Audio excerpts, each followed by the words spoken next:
share a story that you guys weren't able to see. So the way this works for me, when I'm doing the coverage with ESPN, we're in the arena. Our set is set up right on the floor of the arena. We just have a little bit of a raised platform, just raised up a little bit so the cameras can get a nice clean shot of everything.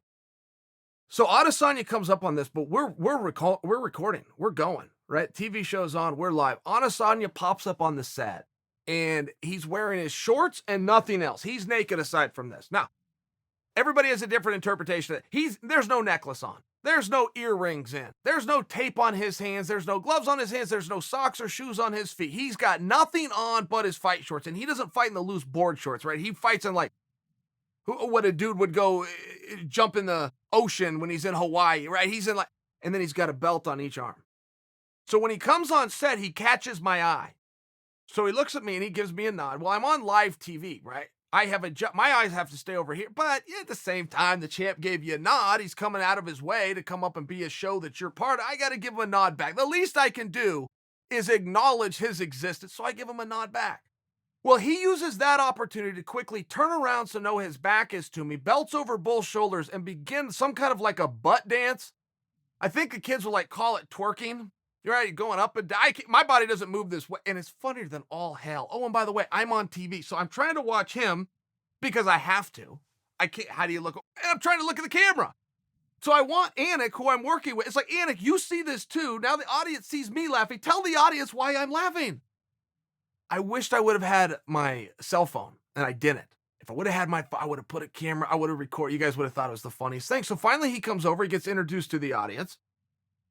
He had one of the best lines of the entire week. And he had some good lines that week. And so did plenty of other guys, right? Plenty of other guys were doing some great lifting this week. Whitaker had some great ones. Dan Hooker was looking to steal the show and came close to doing it. But the reason I want to tell you about this line is it went over everybody's head. This should be a headline. This should be turned into a t-shirt. This was one of the great things that was spoken on Fight Week. And he said, you want to know why I have two belts? I didn't know because you won. I didn't know what to say. Why you have two belts? Yeah, sure. I was frozen because the question was so simple. He said, because I'm the double intern champion. And nobody at the desk, Dominic and Anik, they kind of let it go. Even I kind of let it go, but I'm going, wait a minute. In my mind, I'm going, wait a minute. There's something brilliant there.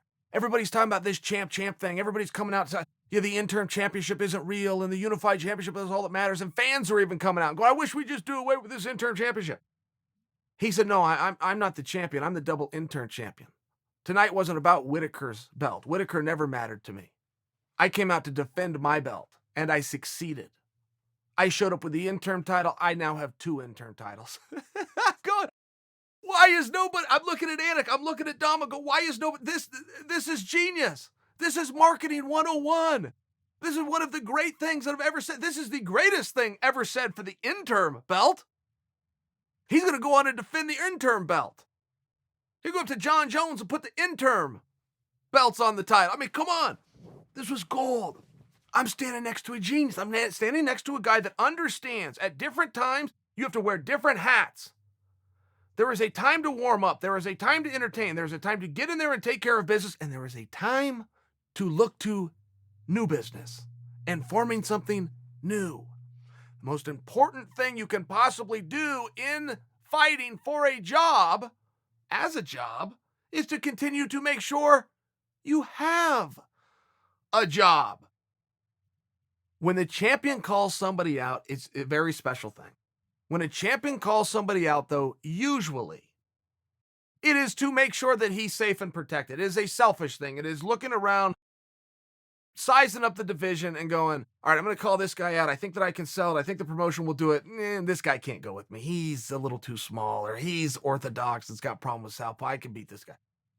When the champion of the world calls out an undefeated number one ranked guy who nobody else has been able to win a match against, it's another sign of honor. It's another sign of respect to the sport, to the business, to passing forward. Hey, somebody gave me an opportunity. His name was Robert Whitaker. Before him, his name was Kelvin Gastelum. I'm not here to take opportunities. I am here to give Whatever opportunity I can, whether I like you or I don't, for one night we will be a partner, and tonight I will make your dream come true and give you the opportunity. So go and tell your friends and family and hold it high above you, and then get in the gym and train, because I'm going to embarrass you on that night. Whatever it is, there is still an honor in it, and it's something unique. And guys, I don't mean to sit here and spend endless amount of time on Adesanya. However, he is refreshing beyond belief. I mean, I've got to tell you, this guy is refreshing. Oh, and by the way, when he calls out Paulo, you know what he called him out for? The first of 2020. First of 2020. Before any of you think that's a long time away, go look at a calendar. That's right around the corner. And the other piece of relevance is to it, there's only 2 pay-per-views left this year. One's at MSG. It's already booked up, called a BMF title. You might have heard of it. And the other is December 14th in Las Vegas. Oh, by the way, it's loaded to the gills. So the likelihood in getting on one of those, so he puts himself into 2020, that was another way of saying, I want to fight as soon as possible. As absolutely soon as possible, let's do this and figure this out. All things that a champion never says. All things that a true champion should say. All things that somebody who is going to become the face of an organization and the biggest star of all time, which is largely already represented not just by those 2 interim titles over each shoulder, but also by a record-breaking gait. What better measure do we possibly have in this sport as it sits than numbers? We can sit and debate who a bigger star is. I haven't the foggiest idea where that comes from. I can remember the days when Ronda Rousey was said to be the biggest star in the sport, and that was a lot of fun and a very sweet compliment that was put on her, but the numbers simply did not support it. She was the most likely to end up on Jimmy Fallon's sofa. She was the most likely and only to end up on Ellen's couch. Those were big opportunities. And therefore, the statement of biggest star was bestowed upon her. But if you looked around the arena, it wasn't full. And if you went and looked at the live gate receipts, there was no records broken there. But we were continued to be told this was the biggest star. Okay, fine. Fine. This isn't to take away from Ronda or anybody else. I'm just saying, if we're going to go ahead and have this conversation to make believe that it is not as Adesanya when he currently sits at 57,126, I don't know if it would be true. It would seem almost irresponsible. And of course, you'll have the conversation that, hey, Robert Whittaker had to do with that, and it was a geographical location. I agree. I fully agree with you. I was the first to say it was a once-in-a-lifetime opportunity. But to act like a double champion, 2-time interim champion, double interim champion, that just did a record-setting gait, brought the crowd to its feet on his walk, brought the crowd to its feet during the performance, and brought the crowd to his feet with a post-fight speech. The only 3 opportunities that you were given. 3 opportunities to have your spotlight and have your moment. And he knocked all 3 out of the park to make believe that he is now not the face and the biggest draw and the biggest star in the UFC. That's a tough one. It really is. And I know a lot of you are going to push back, and you're not wrong to do so. A lot of you are going to go, Chael, come on, you're forgetting Conor McGregor? No, I'm not forgetting Conor at all. By the way, who's Conor's next opponent? And then there you are, left there standing like a fool. I mean, if a guy's a big star, you would think he had an opponent, right? It's really the only thing a guy has in this sport is somebody to compete. He doesn't have one. Well, John Jones has to be up there. John Jones is up there. I'm not talking about who's up there. I'm talking about who's biggest. By the way, who's John Jones' next opponent? He hadn't fought in a very long time. He's not on suspension. He could use the paycheck. Who's his next opponent? Well, they don't have one yet. Oh, okay. It would just seem to me a big star who's been out for a meaningful period of time. The end of the year is approaching. The cards are getting laid out. He's not in it. It would just seem to me that he would not be in the running. So as you start to break it down Khabib's a huge star. Khabib is a massive star. I agree. If I was to turn back on you and go, who's his next opponent?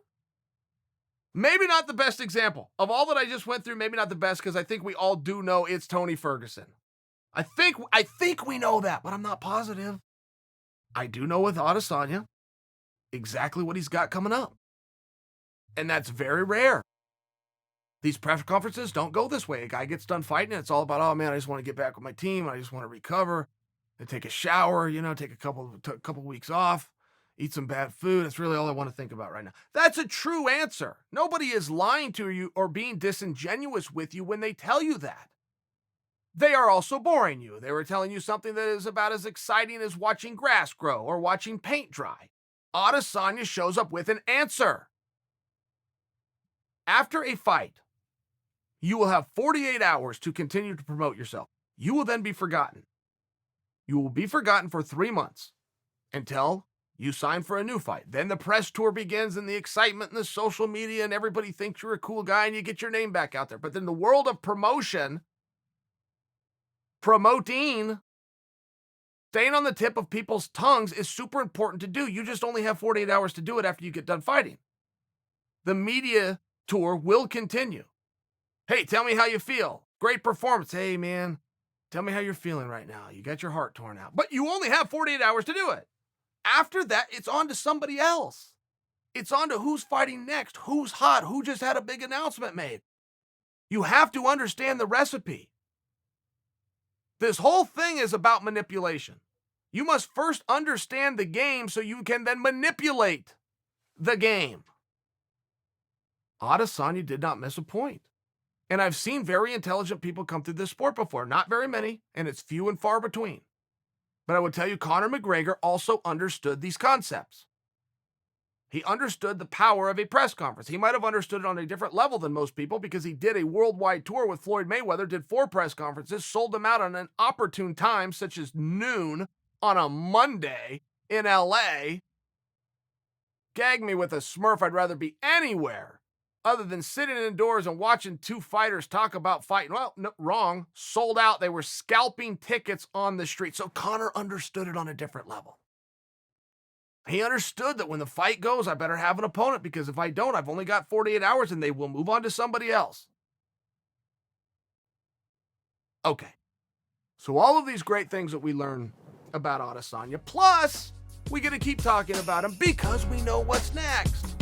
Uncle Chael, Uncle Chael, there's no bad guy like Uncle Chael. Never lost, not even a round, undefeated, undisputed.